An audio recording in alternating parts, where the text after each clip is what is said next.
बेटा मैंने जो है पिछले वीडियो में आपसे कहा था कि एक्सेलरेशन जो त्वरण होता है वो डिसाइड करता है कि वस्तु की गति कैसी हो।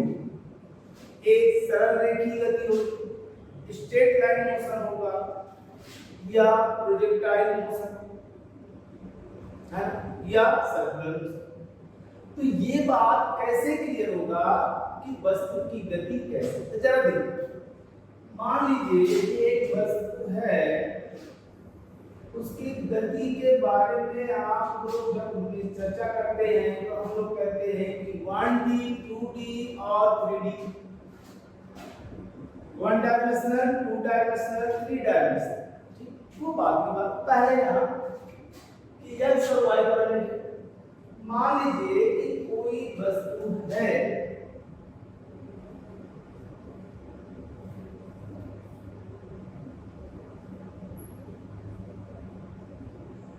ये और वो इस डायरेक्शन में, तो जब किसी सड़क पर कोई कार, बाइक या कोई वस्तु जब सड़क पर जा रही होगी तो ऐसी स्थिति में उसकी इनिशियल वेलोसिटी होगी, और अगर उसमें कोई एक्सीलरेशन त्वरण लग रहा हो तो उसका जो फाइनल वेलोसिटी होगा वो जैसे जैसे ये आगे बढ़ेगा तो उसका वेग भी परिवर्तित।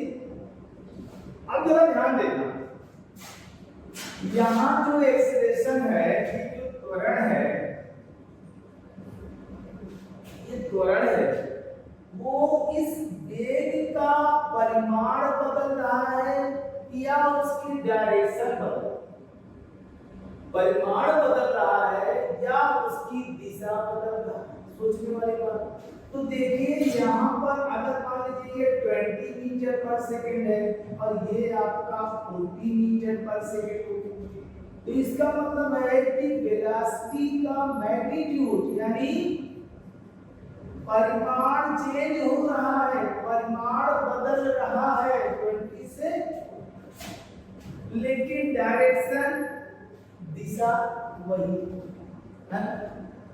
तो इसका मतलब जो रेखीय गति, स्ट्रेट लाइन मोशन या सरल रेखीय गति का मतलब ये है कि अगर कोई वस्तु किसी ऐसे त्वरण से गति करे जो उसके वेग के परिमाण को तो परिवर्तित करे, लेकिन उसकी डायरेक्शन, उसकी दिशा में कोई परिवर्तन ना।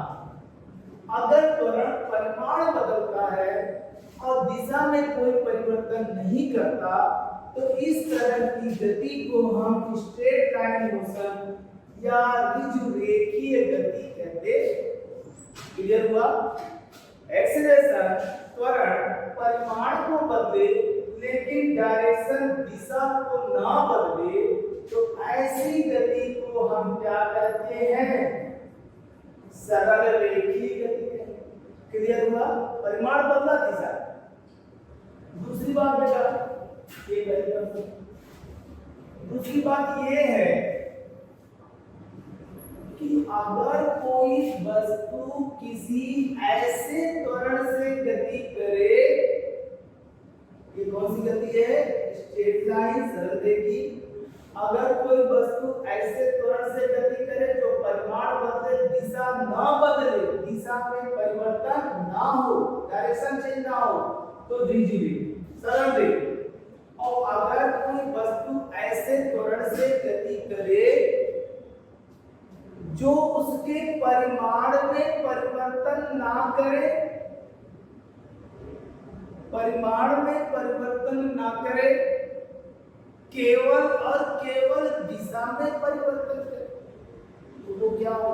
देखिए, अगर वस्तु क्या ऐसे भी गति कर सकती है कि उसका परिमाण, ये देखो V1 V2 V3, ये आपका 5 मीटर पर सेकेंड, यहाँ भी 5 मीटर पर सेकेंड और यहाँ भी 5 मीटर पर सेकेंड। मैग्नीट्यूड सब जगह सेम है, परिमाण वही है, लेकिन उसकी डायरेक्शन चेंज। देख इसकी दिशा अपवर्ड, ये लेफ्ट साइड में और ये इधर, यानी वस्तु इस तरह से गति कर रही है कि उसके वेग का परिमाण मतलब उसकी स्पीड कांस्टेंट बनी हुई है, लेकिन उसकी डायरेक्शन, उसकी दिशा हर क्षण बदल रही है। इसमें परिमाण बदल रहा था, डायरेक्शन नहीं बदल रहा था, और इसमें डायरेक्शन चेंज हो रही है, दिशा बदल रही है, लेकिन उसके परिमाण में कोई अंतर, उसके परिमाण में कोई अंतर नहीं होगा। क्लियर हुआ बेटा? परिमाण नहीं बदल रहा, दिशा बदल रही है। तो यानी जब कोई पूछे कि वो कौन सी गति है, तो circular motion, uniform circular motion एक समान वृत्तीय गति है कि नहीं? एक समान वृत्तीय गति है। क्लियर है? यानी वस्तु किसी ऐसे त्वरण से गति करे जो उसकी केवल दिशा में परिवर्तन करे, परिमाण में परिवर्तन ना करे, एक समाचार से गति करे, तो इस गति को हम एक समान वृत्तीय गति, यूनिफॉर्म सर्कुलर मोशन कहते हैं, है ना? ठीक है। अच्छा, अगर कभी ऐसा हो जाए कि वस्तु का जो त्वरण है, इसमें त्वरण हमेशा किधर लगता है? सेंटर। ऐसा हो सकता है कि जो उसका त्वरण है वो उसके मैग्नीट्यूड को भी चेंज करे और उसकी डायरेक्शन को भी चेंज, दिशा भी बदले और उसका परिमाण भी बदले, दोनों में परिवर्तन। यहाँ केवल परिमाण, यहाँ केवल डायरेक्शन, दिशा चेंज हो रही थी। अब आओ कि परिमाण और दिशा दोनों बदले।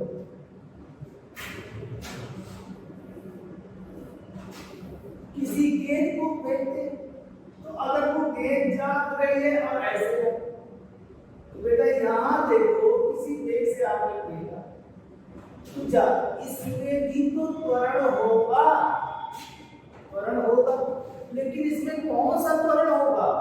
इसमें होगा जी, गुरुत्वीय त्वरण। गुरुत्वीय त्वरण जो होगा जी होगा, और ये देखो इसके मैग्नीट्यूड को भी चेंज करेगा और इसकी डायरेक्शन को भी, परिमाण और दिशा दोनों में परिवर्तन हो रहा है। इसकी वजह से त्वरण की वजह से। तो ये हमारा होगा प्रोजेक्टाइल मोशन, प्रक्षेप गति। क्लियर हुआ बेटा? त्वरण से समझ में आया?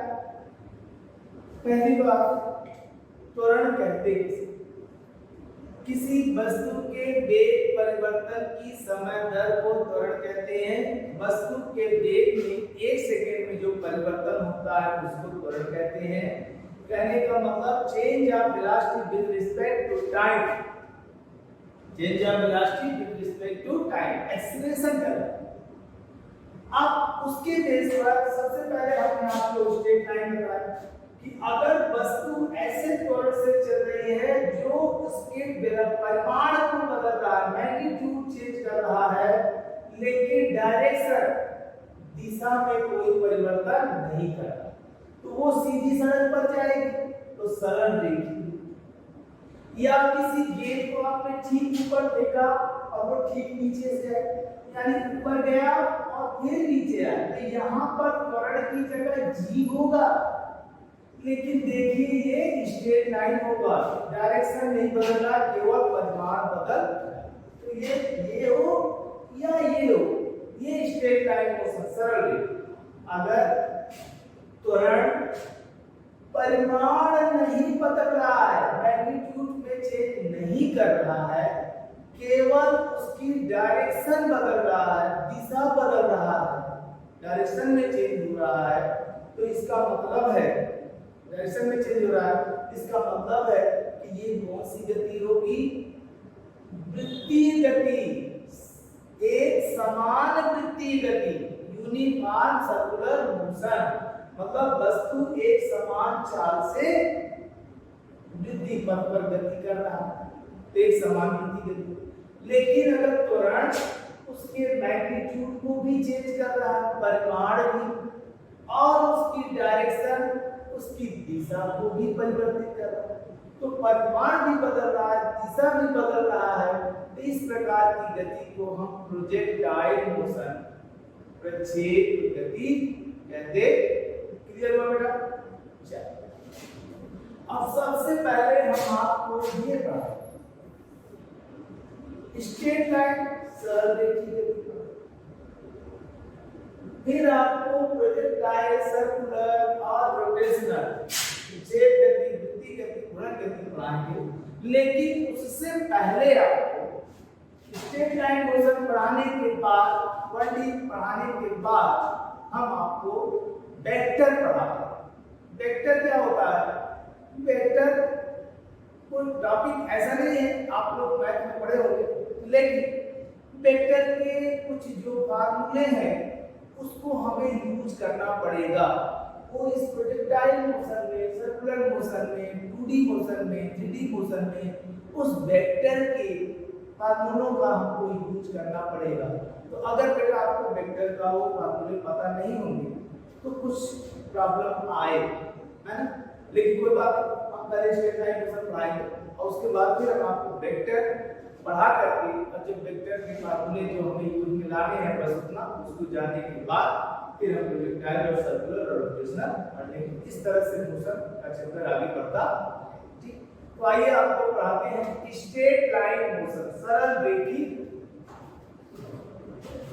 तो सरल रेखीय गति में आपने क्या पढ़ा कि जब कोई वस्तु किसी ऐसे त्वरण के अंतर्गत गति करता है, त्वरण के अंतर्गत गति करता है जो उसके वेग के परिमाण को परिवर्तित करता है परंतु उसकी दिशा को परिवर्तित नहीं करता, तो ऐसी गति को हम सरल रेखीय गति कहते। देखिए ये एक्स एक्सिस के कोऑर्डिनेट बता रहे हैं, ये आपका इनिशियल पॉइंट है और ये आपका पॉइंट। अगर कोई वस्तु है, जैसे मान लीजिए कार ही है ना, ये आपका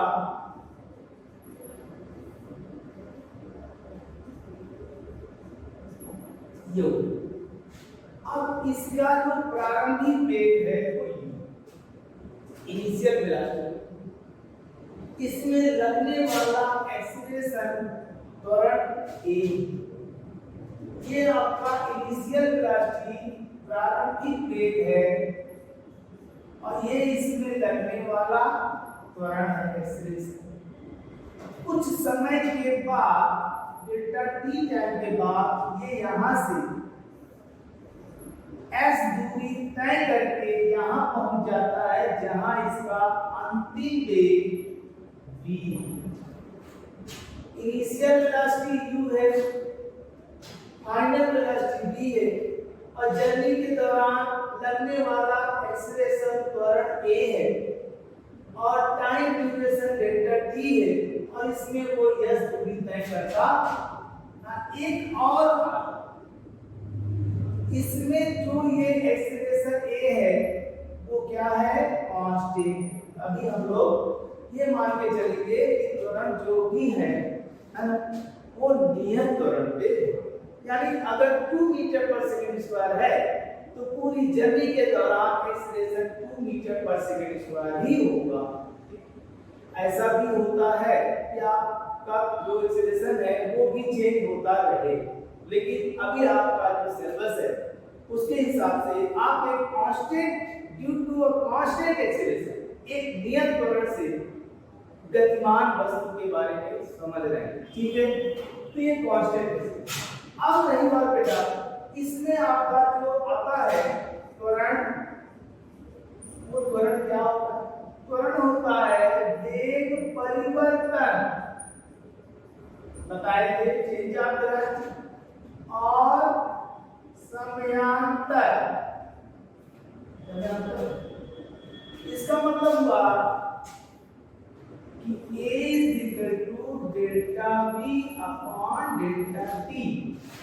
यानी a is equal to delta v, तो फाइनल वेलोसिटी है माइनस इनिशियल वेलोसिटी, तो v माइनस v अब बाय डेल्टा, सही है बेटा, ये होगा।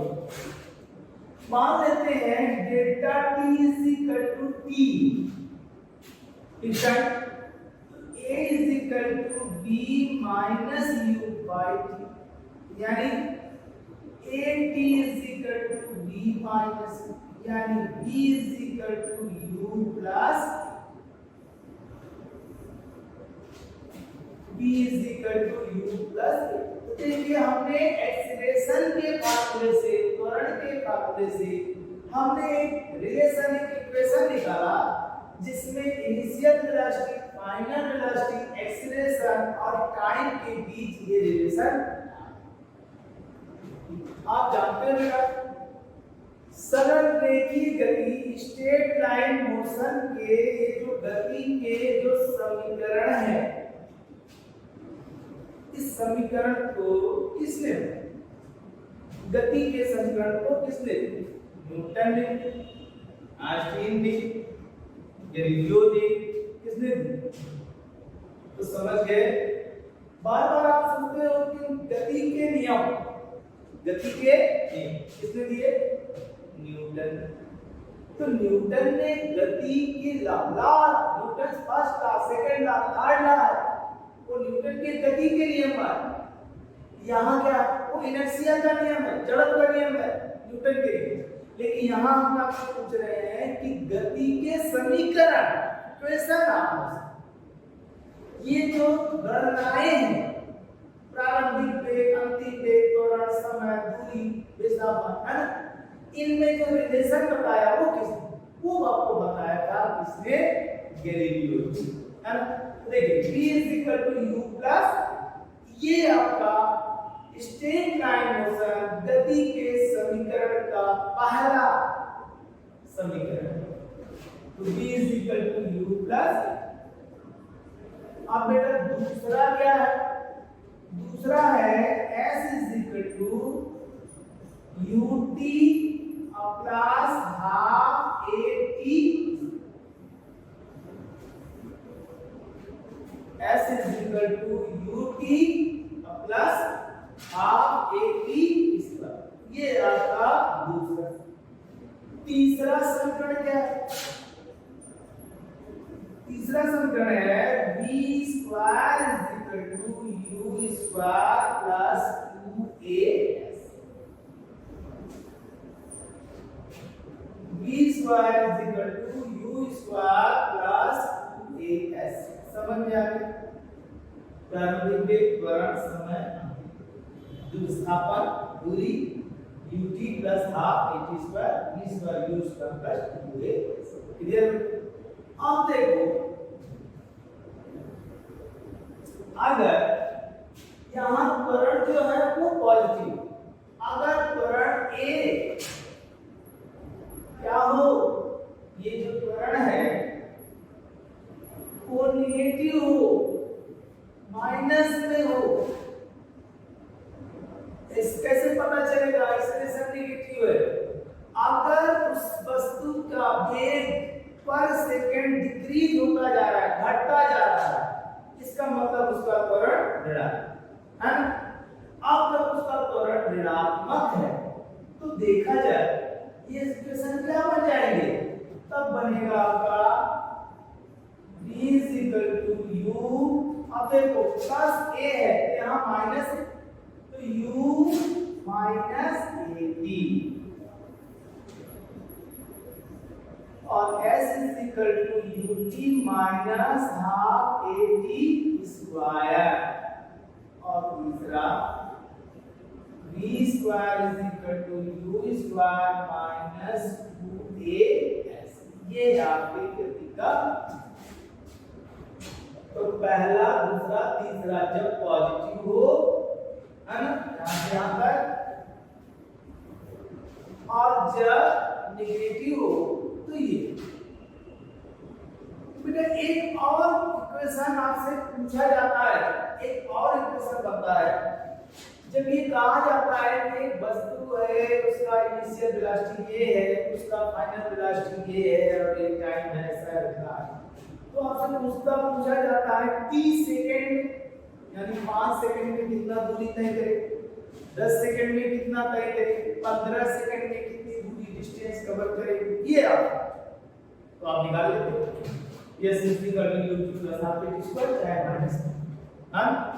लेकिन जब आपसे पूछा जाएगा 10वें सेकंड में, 5वें सेकंड में, nth सेकंड, 10th सेकंड, 3वें सेकंड, यानी 5 सेकंड नहीं बोल रहा, 5 का जो लास्ट सेकंड है उसमें कितना डिस्टेंस कवर, तो उसके लिए आपके पास एक फार्मूला बनाया गया है। वो कोई इक्वेशन है नहीं बेटा, है ना। अगर आप उसको जानना चाहोगे तो डायमेंशन बीमा की सहायता से अगर आप उसको चेक करोगे तो वो उसका लेफ्ट हैंड साइड और राइट हैंड साइड इक्वल नहीं आएगा, यानी वो फार्मूला सत्य नहीं है। लेकिन ये जो मैथमेटिक्स के हिसाब से एक सॉल्व करने के बाद हम एक आंकड़े पर पहुंचे हैं कि अगर nवें सेकंड की बात कर रहा हो तो पहले आप n सेकंड ले लो, जितना डिस्टेंस करोगे, फिर उसमें 1 सेकंड कम करो, n-1 सेकंड में कितना कवर किया, फिर दोनों का डिफरेंस करो, जो आएगा वही लास्ट सेकंड में तय की गई दूरी होगी। तो उस तरीके से बार बार करेंगे, उससे अच्छा है कि दोनों का जो निष्कर्ष आया वो हम देखें। nवें सेकंड में जो तय की गई दूरी होती है या tवें सेकंड में वो होती है u प्लस हाफ a और 2t minus u plus half a 2t minus, अब a नेगेटिव होगा तो माइनस लगाना, पॉजिटिव होगा तो समझ में आ रहा है। सरल रेखीय गति में त्वरण परिमाण को बदलता है, दिशा को नहीं बदलता, है ना। इससे संबंधित जो गैलीलियो ने इक्वेशन दिए हैं वो गति के 3 समीकरण कहलाते हैं। Equation v u plus ats ut plus half a square ये, और अगर पॉजिटिव है तो ये और नेगेटिव है।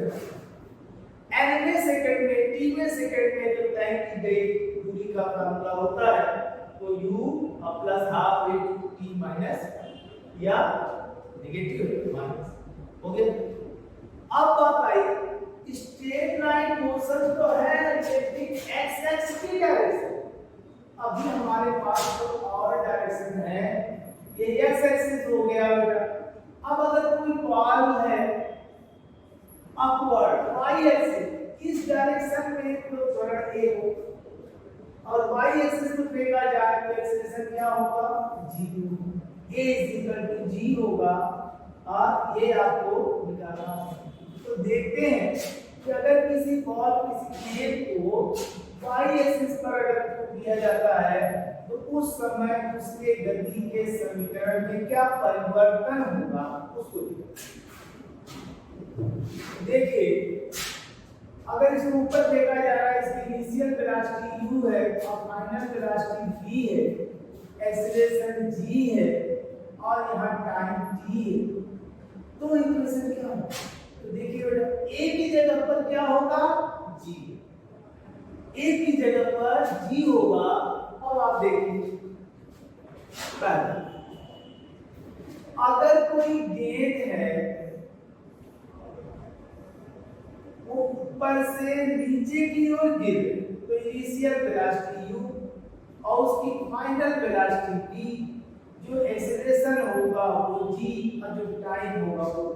तो अगर हम इसके बारे में कहें कि एक गेंद है जो डाउनवर्ड है, नीचे की ओर गिर रही है, तो उसके गति का समीकरण जैसे जैसे नीचे गिरेगा उसकी वेलोसिटी क्या होगी, बढ़ती जाएगी। जैसे मान लीजिए यहाँ पर 0 है, 10 होगा, 20 होगा, 30 ऐसे आए, तो ऊपर से नीचे आएगी तो उसकी वेलोसिटी बढ़ती जाएगी, और नीचे से ऊपर जाएगी तो घटती जाएगी। तो अभी हमको ये देखना है कि उसकी जो वेलोसिटी है वो ऊपर से नीचे की ओर आने पर किस तरह से चेंज होगी।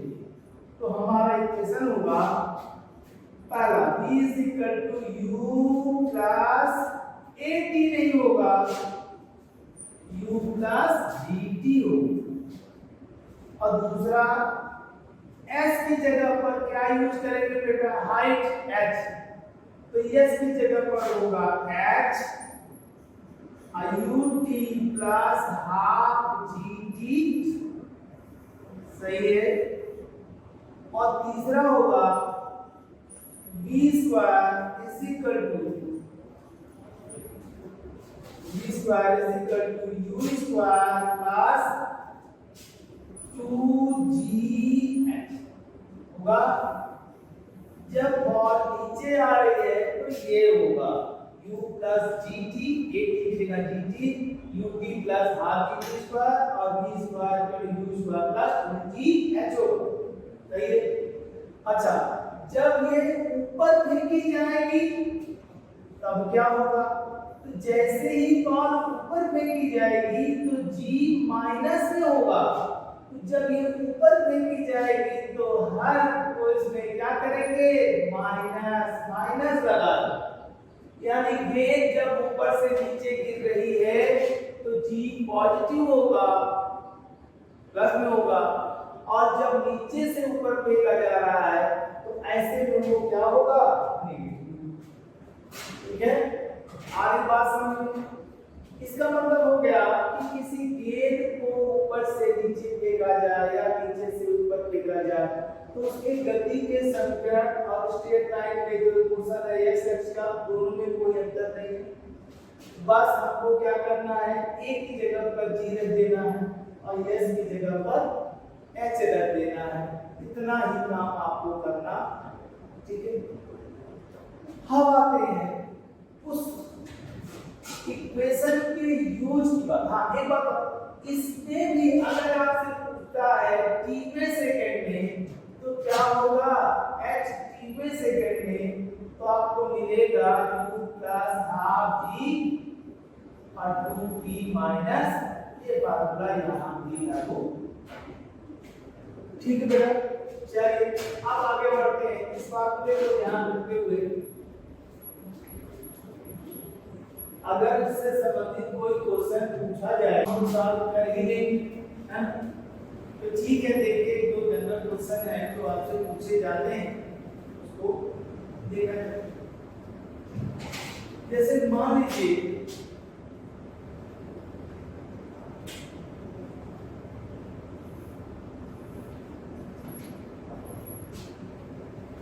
एक बॉल है और उसको हम किसी वेग से ठीक ऊपर फेंकें,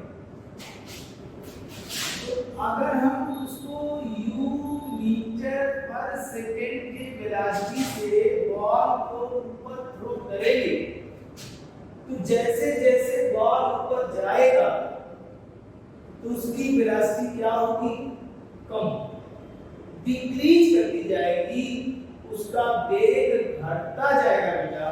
और जब उसका वेग घटता जाएगा तो एक ऐसी कंडीशन आएगी कि मैक्सिमम हाइट पर पहुंच करके उसका जो वेलोसिटी है वो क्या होगा, जीरो, उसका वेग शून्य हो जाए, उसका वेग शून्य। और जब वेग शून्य हो जाएगा तो वो फिर वापस रिटर्न, जब ये वापस आएगा तो फिर इसका वेग जीरो से फिर बढ़ता हुआ, इसका मतलब तब इसका इनिशियल वेलोसिटी जीरो होगा और यहां आएगा तो उसका फाइनल वेलोसिटी। अब सवाल ये बनता है कि अगर किसी गेंद को 20 मीटर या 40 मीटर पर सेकंड की वेलोसिटी से ऊपर फेंका जाए तो जैसे जैसे ये ऊपर जाएगा ये आपका हो गया 40 मीटर पर, तो जैसे जैसे ऊपर जाएगा तो उसका अंतिम वेग मैक्सिमम हाइट पर पहुंचकर उसका वेग शुरू होगा और फिर वो यू जीरो से गिरना प्रारंभ करेगा बॉल और नीचे आएगा तो उसका वेग बढ़ता जाएगा और जब वो पृथ्वी से टकराएगा तो उसका वेग क्या होगा? तो जीरो से फिर यहाँ बढ़ते बढ़ते फिर वो 40 को ही प्राप्त कर लेगा, यानी 40 मीटर पर सेकंड के वेग से। इसका मतलब आप जानते हैं, इसका मतलब ये कि किसी बॉल को जिस वेलोसिटी से ऊपर फेंका जाएगा, ठीक ऊपर स्ट्रेट लाइन, तो वो वापस जब पृथ्वी पर टकराएगा तो वह उसी वेग से टकराएगा, सेम वेलोसिटी से टकराएगा। जिस वेग से आपने फेंका है तो वापस बॉल उसी वेग से पृथ्वी से टकराए।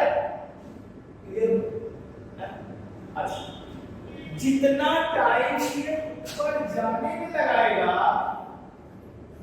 उतना ही टाइम ये ऊपर से नीचे आने में भी लगाएगा, है? जितना टाइम ऊपर जाने में लगाएगा उतना ही टाइम ये ऊपर से नीचे आने में भी क्लियर हो गया, है ना? तो ये क्वेश्चन आपका बन गया। एक सिंपल सा क्वेश्चन, जवाब जल्दी दे।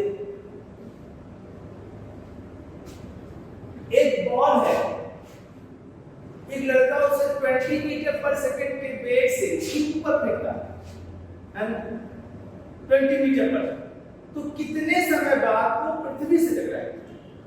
जल्दी, कितने टाइम के बाद वो पृथ्वी से टकराएगी?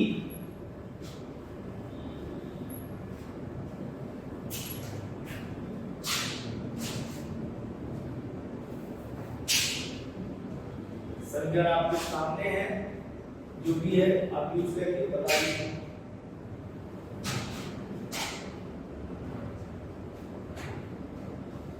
नहीं आगे देख भाई, इनिशियल वेलोसिटी 20 मीटर पर सेकंड है, मान लेते हैं जी की वैल्यू मान लीजिए आप 10 मीटर पर सेकंड स्क्वायर, तो ये जैसे जैसे ऊपर जाएगा तो फाइनल वेलोसिटी 0 हो जाएगी। तो आप ये समझ लो कि v से कहीं ऊपर जा रहा है यानी नेगेटिव होगा, तो v u माइनस g, है ना? ये 0 है, ये 20 है, ये 10 है, तो t कितना होगा? तो मिलेगा t 2 सेकंड। तो क्या आपका आंसर 2 सेकंड होगा? नहीं, मैंने क्या पूछा, कितने समय बाद वो पृथ्वी से टकराए? तो बेटा ये 2 सेकंड तो ऊपर जाने में लगाएगा, 2 सेकंड में यहां पहुंचेगा और फिर वापस नीचे आएगा, तो 2 सेकंड तो और लेगा ना। 2 सेकंड में अधिकतम ऊंचाई पर पहुंचेगा, तो वापस आने में भी तो 2 ही सेकंड लगेगा।